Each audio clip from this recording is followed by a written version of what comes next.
بسم اللہ الرحمن الرحیم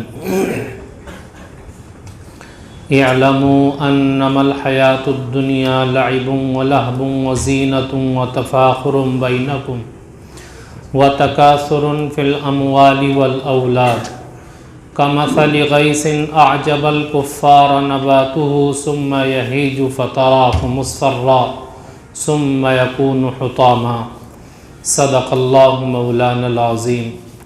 اللہم صلی علی سیدنا و مولانا محمد وعلی آل سیدنا و مولانا محمد وبارک وسلم۔ محترم بزرگوں اور دوستوں، عزیز ساتھیوں،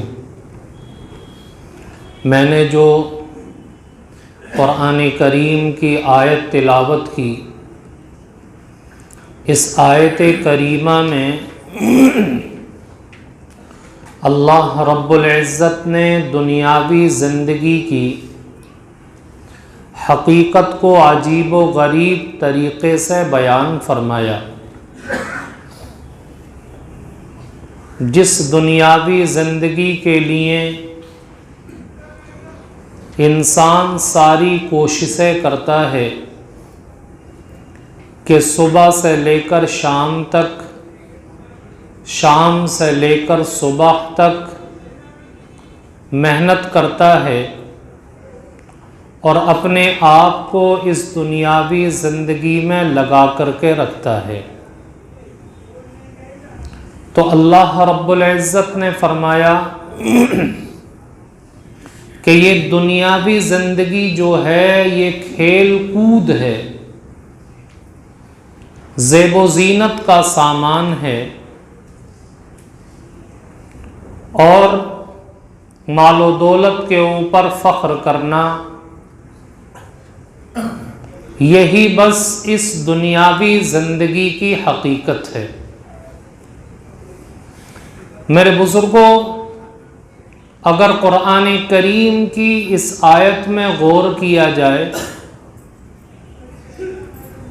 تو یہ پتہ چلتا ہے کہ انسان اپنی دنیاوی زندگی میں مختلف مراحل سے گزرتا ہے،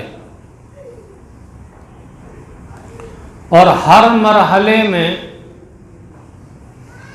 اس کو کوئی نہ کوئی چیز محبوب ہوا کرتی ہے، اس کا دل اس سے لگا ہوا ہوتا ہے، لیکن جب زندگی کا وہ مرحلہ ختم ہو جاتا ہے تو جس چیز سے پہلے دل لگا تھا وہ دل اس سے ہٹ جاتا ہے، اب زندگی کے دوسرے مرحلے میں داخل ہوا تو دوسری چیزوں سے دل لگ جاتا ہے، دوسرا مرحلہ ختم ہوا، تیسرے مرحلے میں داخل ہوا تو تیسرے مرحلے کی چیزوں سے محبت ہو جاتی ہے۔ تو جیسے جیسے زندگی کے مرحلے آتے رہتے ہیں، انسان کا دل چیزوں سے لگتا ہے، اور جیسے ہی وہ مرحلہ ختم ہو جاتا ہے اس چیز سے انسان کا لگاؤ ختم ہو جاتا ہے۔ مثال کے طور پر انسان جب دنیا کے اندر آتا ہے، انسان پیدا ہوتا ہے تو سب سے پہلے اس کے بچپن کا زمانہ شروع ہوتا ہے، تو بچپن کے زمانے میں اس کو کھیل کود سے محبت ہوتی ہے۔ اب کھیل کود دو طرح کا ہوتا ہے، ایک تو جس کا کوئی مقصد ہی نہ ہو، جس کے اندر ہار جیت نہ ہو، اور ایک کھیل وہ ہوتا ہے کہ جس کا کوئی مقصد ہوتا ہے، جس میں ہار جیت ہوتی ہے۔ تو شروع کا جو زمانہ ہے بچپن کا، اس کے اندر کھیل کود ہوتا ہے لیکن اس کا کوئی مقصد نہیں ہوتا۔ آدمی تھوڑا سا بڑا ہوتا ہے تو پھر ایسے کھیل کھیلتا ہے کہ جس میں ہار جیت ہوا کرتی ہے، اس کے بعد اور بڑا ہوتا ہے تو یہ ساری چیزیں بھول جاتا ہے، پھر جوانی کی چیزوں سے محبت ہوتی ہے، زیب و زینت اختیار کرتا ہے، بناؤ سنگار کرتا ہے، پھر جب جوانی بھی گزرتی ہے، ادھیڑ عمر کو پہنچتا ہے تو آدمی کو اپنے کریئر بنانے کی فکر ہوتی ہے. جب ادھیڑ عمر بھی ختم ہوتی ہے اور بڑھاپے کی طرف کو انسان چلتا ہے تو مال و دولت جمع کرنے کی فکر ہوتی ہے. اب اس طریقے سے زندگی کے مراحل گزرتے رہتے ہیں اور ایک وقت وہ آتا ہے کہ انسان کی زندگی ختم ہو جاتی ہے اور اس کے لیے آخرت کے مراحل شروع ہو جاتے ہیں. اور آخرت کے مراحل ہی اہم مراحل ہوا کرتے ہیں. لیکن آدمی اپنی ان زندگی کے مراحل میں اس طرف توجہ نہیں کرتا کہ میری آخرت کا جو مرحلہ شروع ہوگا میں اس کے لیے کوئی نہ کوئی تیاری کروں. اللہ رب العزت نے بیان فرمایا کمثل غیث اعجب الکفار نباتہ ثم یہیج فتراہ مصفرا ثم یکون حطاما، کہ اس دنیا کی مثال ایسی ہے جیسے آسمان سے بارش برسی کسی ایسی زمین پر جو خشک تھی. خشک زمین پر بارش برسی تو اس سے غلہ اگ آیا، سبزیاں اگ آئیں، ترکاریاں اگ آئیں اور ساری زمین ہری بھری ہو گئی. اب جب زمین ہری بھری ہوتی ہے تو انسان کو اچھی لگتی ہے، خوشنما لگتی ہے. لیکن جب وقت آگے گزرتا ہے تو وہی سبزہ زرد رنگ کا ہو جاتا ہے اور پھر اور آگے وقت ہوتا ہے تو وہی سبزہ بھوسے کے اندر تبدیل ہو جاتا ہے، بھوسا بن جاتا ہے. ایسے ہی دنیاوی زندگی انسان کو خوشنما لگتی ہے، اچھی لگتی ہے تو انسان اس کے اندر پھنس کر کے اپنے آپ کو ایسا لگاتا ہے کہ اپنی آخرت کو بھول جاتا ہے اور ایک وقت وہ آتا ہے کہ یہ دنیاوی زندگی دھیرے دھیرے دھیرے دھیرے ختم ہو جاتی، بھوسے کے مانند ہو جاتی.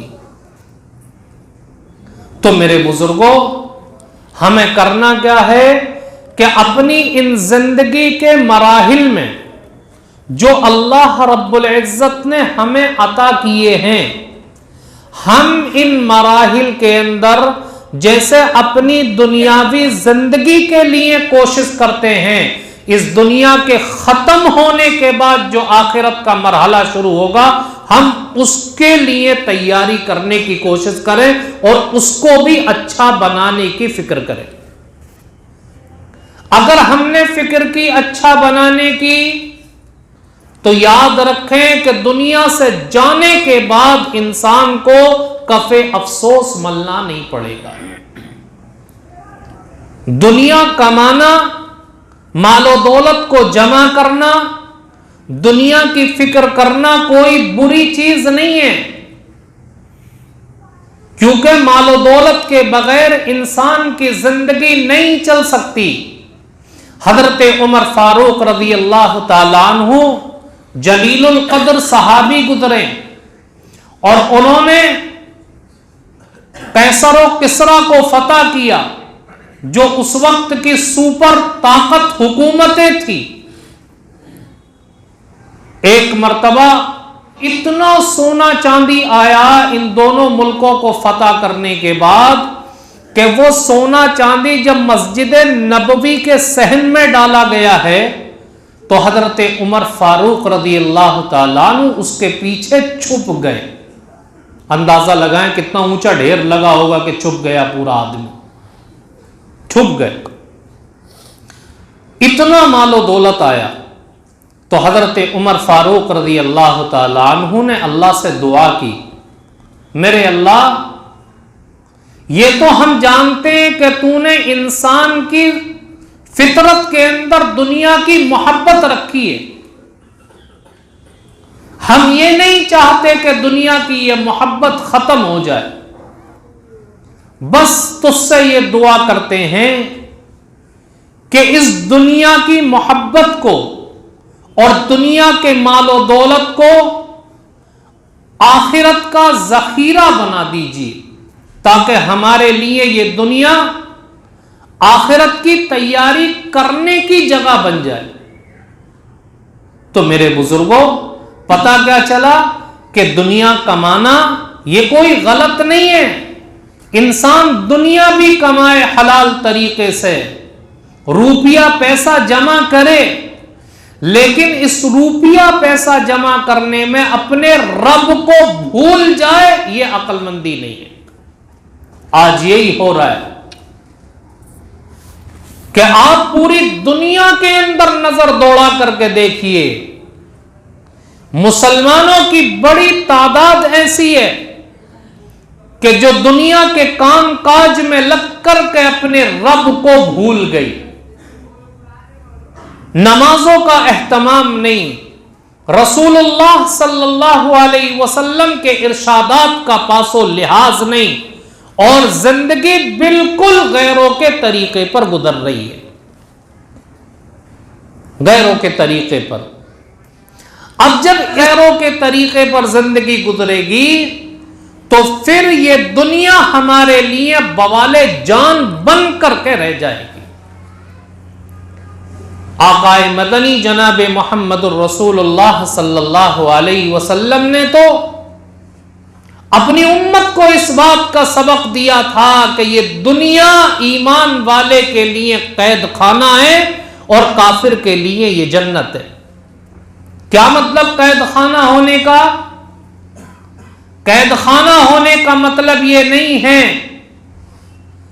کہ انسان کو اس میں تکلیف ضرور آئے گی، ایسا نہیں ہے. کبھی کبھی ایسا ہوتا ہے انسان کی زندگی آرام اور راحت کے ساتھ گزر رہی ہے، سکون کے ساتھ گزر رہی ہے. قید خانہ ہونے کا مطلب یہ ہے کہ جیسے انسان اگر جیل میں چلا جاتا ہے، قید خانے میں چلا جاتا ہے، تو چاہے اس قید خانے کے اندر اس کے ساتھ VIP معاملہ کیا جائے، اس کو بہترین روم میں رکھا جائے، اس کو جیل میں ساری سہولتیں میسر ہوں، لیکن آپ غور و فکر کریں، کیا وہ انسان جیل میں ساری سہولتیں ہونے کے باوجود اس کو اپنا دائمی گھر سمجھتا ہے؟ کبھی نہیں سمجھتا. اس کو عارضی سمجھتا ہے، اور وہ یہ سمجھتا ہے کہ مجھے ایک نہ ایک دن یہ قید خانہ چھوڑ کر کے اپنے گھر جانا ہے. تو مومن کے لیے یہ دنیا اسی طریقے سے قید خانہ ہے کہ یہ عارضی جگہ ہے. انسان کو آج نہیں تو کل، کل نہیں تو پرسوں، ایک دن زندگی کے اندر ایسا آئے گا کہ یہ دنیا چھوڑ کر کے اس کو جانا پڑے گا. جب یہ دنیا چھوڑ کر کے جانا ہے تو انسان اسی دنیا میں لگ کر کے اپنے اللہ کو بھول جائے اور اپنی آخرت کو بنانے کی فکر نہ کرے، یہ عقل مندی کی دلیل نہیں ہے. اور کافر تو یہ سمجھتا ہے کہ جی سب کچھ یہ دنیا ہی ہے، اس دنیا کے بعد کوئی دوسرا عالم شروع ہونے والا نہیں ہے، ہمیں اسی دنیا کے اندر جو کرنا ہے کرنے، مزے لے لیں، مستیاں کرنے، عیش و آرام کرنے، سب کچھ اسی دنیا کے اندر محدود ہے. تو اللہ کے نبی علیہ السلام نے فرمایا کہ چونکہ کافر اسی دنیا کو سب کچھ سمجھتا ہے، اس لیے فرمایا کہ یہ دنیا اس کے لیے جنت ہو سکتی ہے، لیکن ایمان والا کبھی اس کو دائمی گھر نہیں سمجھتا.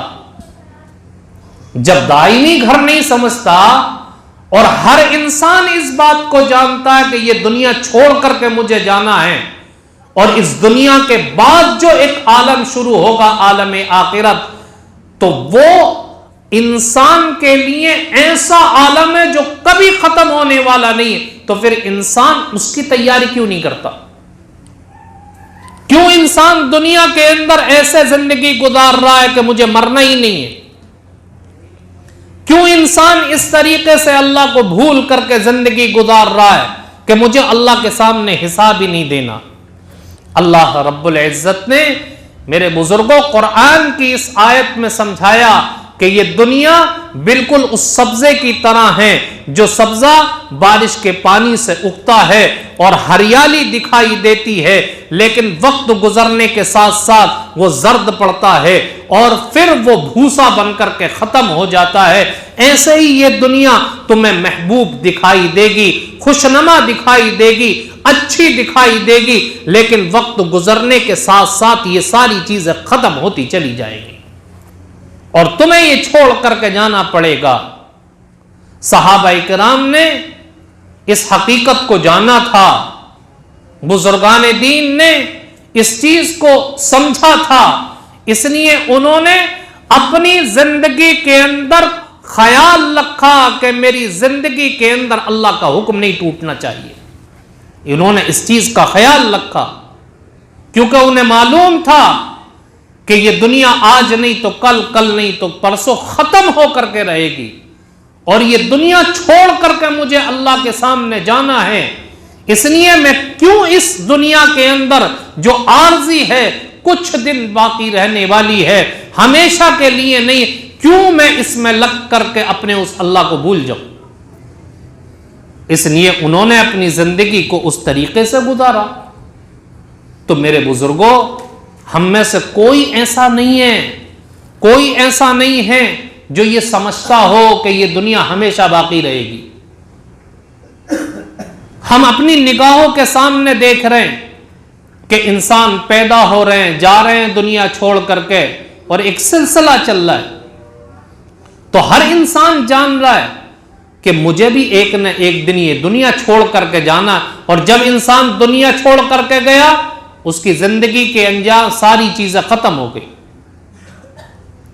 جب چھوڑ کر کے جانا ہے تو پھر اس عارضی دنیا کے اندر دل لگا کر کے رب کو بھول جائے انسان، یہ اچھی چیز نہیں ہے۔ اس لیے میرے بزرگوں، ہمیں چاہیے کہ ہم اس دنیا کے اندر رہیں۔ اللہ رب العزت نے زندگی کے جو لمحات دیے ہیں، ہم ان لمحات کے اندر دنیا بھی کمائیں تو حلال طریقے سے کمائیں، مال و دولت کو جمع کریں تو اپنے رب کو بھی نہ بھولیں۔ مال و دولت کا جمع کرنا، روپیہ پیسہ کمانا بھی انسان کے لیے ضروری ہے، اور انسان جو روپیہ پیسہ کما رہا ہے اپنے اس دنیا کمانے کو بھی دین بنا سکتا ہے۔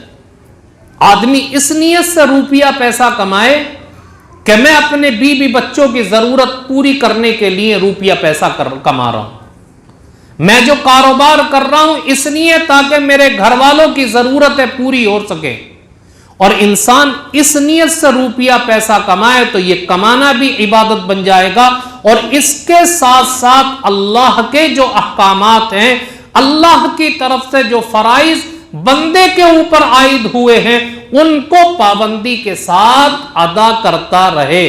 جب ادا کرتا رہے گا تو اللہ رب العزت اس دنیا کو بھی ہمارے لیے ذخیرہ آخرت بنا دے گا۔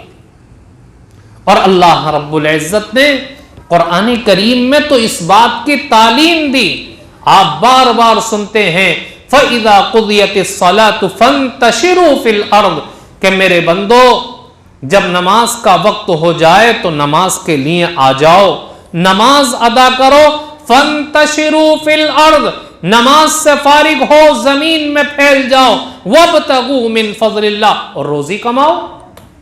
پھر کیا ہوگا؟ وَاذْكُرُوا اللَّهَ كَثِيرًا لَعَلَّكُمْ تُفْلِحُونَ، اور اللہ کو یاد کرو تو کیا ہوگا؟ اللہ رب العزت تمہیں کامیابی عطا کر دے گا۔ تو اللہ رب العزت تو دنیا کمانے کو منع نہیں کرتا، اللہ رب العزت تو دنیا کمانے کی تاکید کرتا ہے۔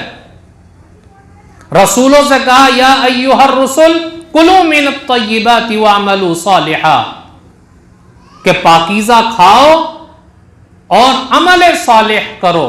پاکیزہ کب کھائے گا انسان؟ جب محنت سے کمائے گا، جب اپنے آپ کو لگائے گا اور محنت سے کما کر کے لائے گا تو وہ اس کی روزی پاکیزہ روزی ہوگی۔ تو اللہ کہتا ہے کہ پاکیزہ کھاؤ بھی، اور پھر پاکیزہ کھانے کے ساتھ وَاعْمَلُوا صَالِحًا، اچھے اعمال کرو۔ تو اللہ دنیا کے ساتھ اچھے کام کرنے کی تاکید کرتا ہے، دنیا کے ساتھ اس بات کو سمجھاتا ہے کہ اپنے رب کو نہ بھولو، دنیا کمانے کے ساتھ ساتھ جو دین کے تقاضے تمہارے اوپر عائد ہوا کرتے ہیں ان تقاضوں کے اوپر عمل کرو۔ دنیا کماؤ تو اس طریقے سے کماؤ کہ جس طریقے سے آقا مدنی جناب محمد الرسول اللہ نے تعلیم دی ہے۔ تو اس طریقے سے کماؤ گے تو یہ دنیا بھی تمہارے لیے آخرت کو بنانے کا ذریعہ بن جائے گی۔ تو کریں گے انشاءاللہ۔ اس دنیا کے اندر ہمیں تیاری کرنی ہے اور اپنی آخرت کو ہمیں نہیں بھولنا، ورنہ اللہ نے قرآن کریم میں کہا وَمَا الْحَيَاةُ الدُّنْيَا إِلَّا مَتَاعُ الْغُرُورِ، میرے بندو یاد رکھو اگر تم نے اپنے آپ کو صرف دنیا میں لگائے رکھا اور اپنے رب کو بھولے رہے تو یہ دنیا دھوکے کا سامان ہے، یہ دنیا تمہیں ہلاکت تک پہنچا دے گی۔ اور اگر اس دنیا میں لگ کر کے رب کو یاد کرتے رہے تو پھر اللہ رب العزت دنیا میں بھی کامیابی دے گا، آخرت کے اندر بھی کامیابی عطا کرے گا۔ اللہ تعالی ہم سب کو کہنے سننے سے زیادہ عمل کی توفیق عطا فرمائے۔ وما علینا الا البلاغ۔